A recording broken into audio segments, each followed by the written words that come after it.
'Tis I, Super Tendo Boy, and here I am for yet another building an adventure map episode. And my idea that I had after ending the last episode was that I'd finish this entire village, and then I would make an episode showing all the rest of it so we can move on.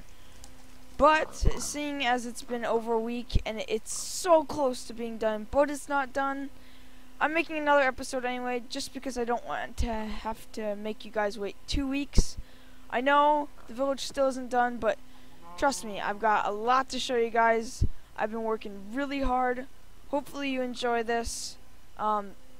Also, most of the redstone and all of the building is done for the village. It's just the NPCs and a few more side quests I need to complete. But as you can see, I have added quite a bit more. And as I promised in the last episode, I would make it so you can't go up this waterfall. As you can see, if I try to climb it, it teleports me to the bottom, which I like better than having an invisible wall, because invisible walls are obnoxious and they don't work too well with water. But any angle you go at this, it will teleport you back. But anyway, let's just take a look at some of these other new places I've created.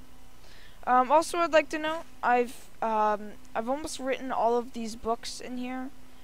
I'm not going to show you all of them because that would take forever, and I don't want to give too much more of the map. We got some more people in here. We got Blauk36. We got Origami Gillen, and C Whitebot.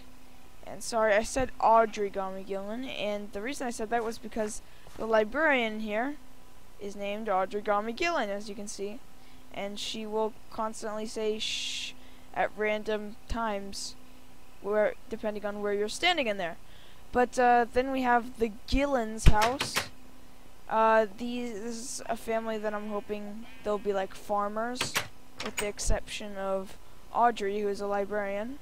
And their little kind of small farm is right here. They got sheep, they got chickens, they got pigs, they got water and food.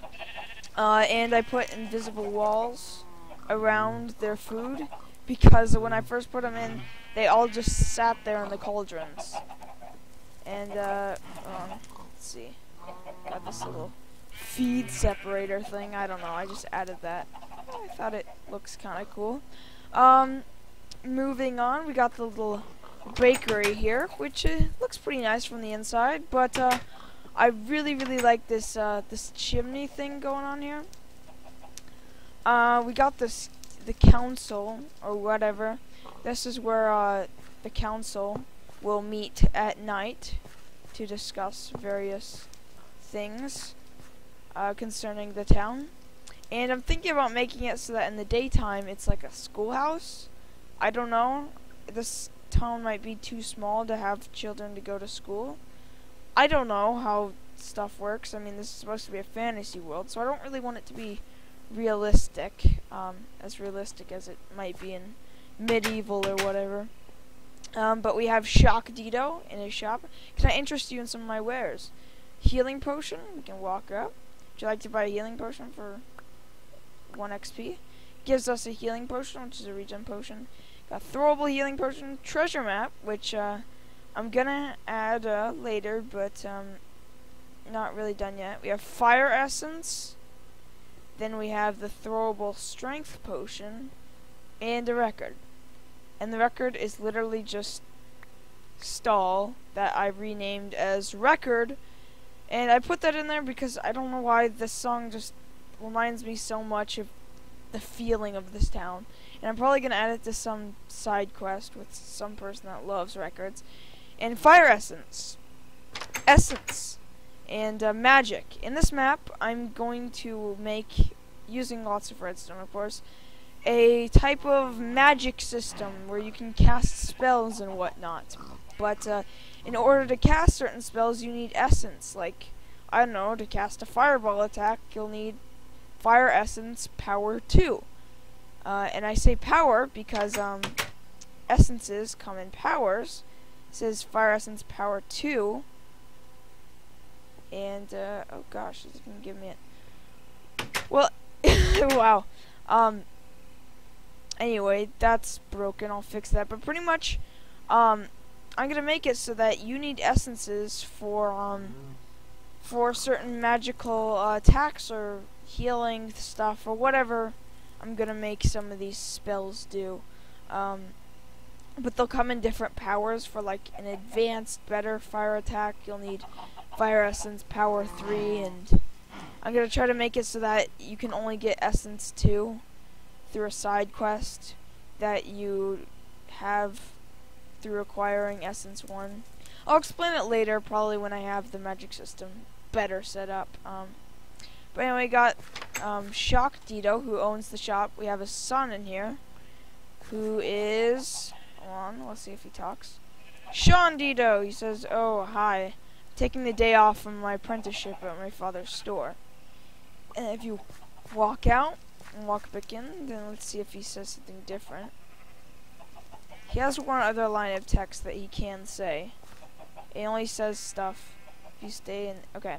He says, "Well," he sighs and says, "Well, did you hear about what happened yesterday in the mine?" And you'll get to find out what happened yesterday in the mine. Actually, let's go ahead and I'll show you that first. I just have chests with flint in them. I don't know if I'll put anything else. I actually kind of like the architecture of this little mine thing I built. I don't know, it's interesting. Maybe it looks ugly to you guys. You tell me. But anyway, we can just come down here, and we have this little cave. And we have Kurth Magmus will say, "You there! If you heard of mine, go ahead. But after yesterday's cave-in, I wouldn't try if I were you." So apparently there was a cave-in yesterday. Oh, and by the way, this isn't actually, like, I didn't copy this.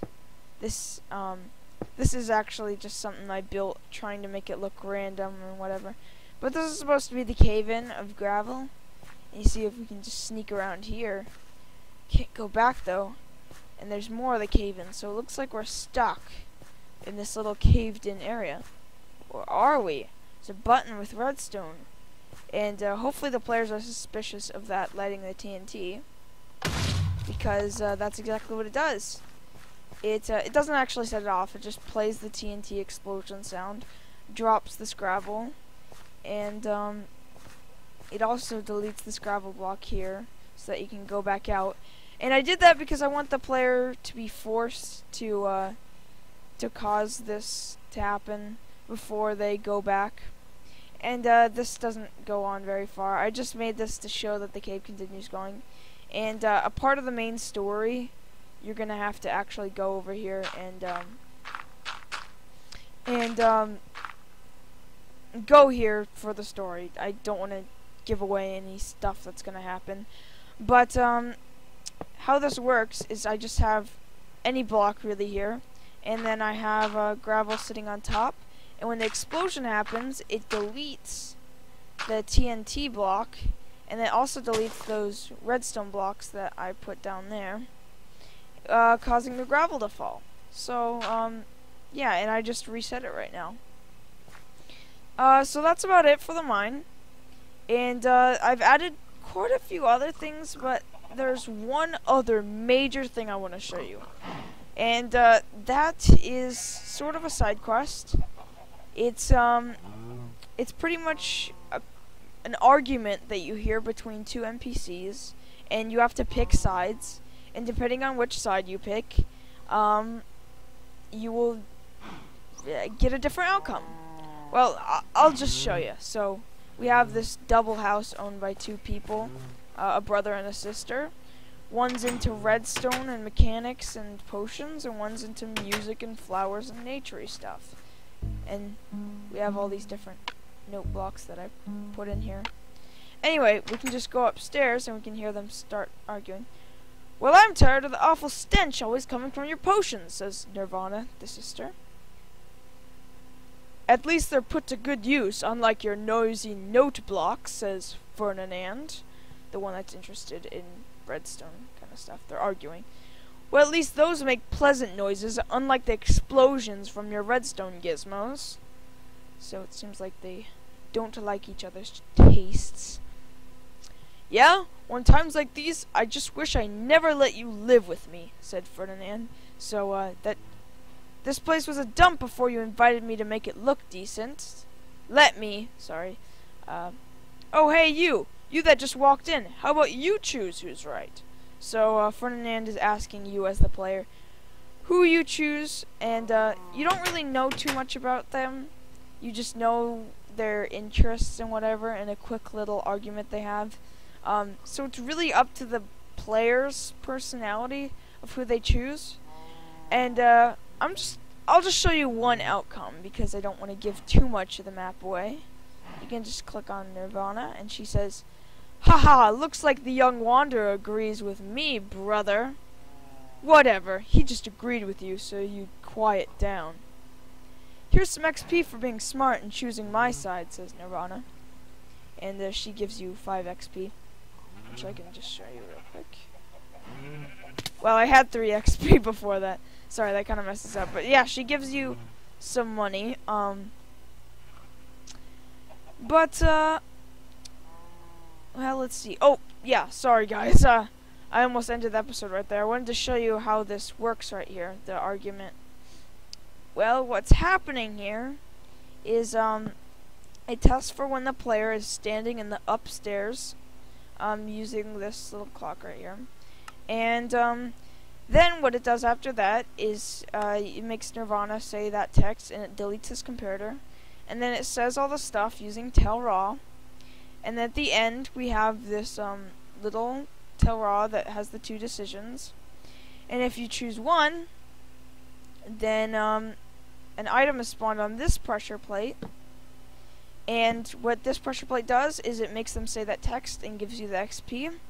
And then it deletes both pressure plates, so you can't pick the other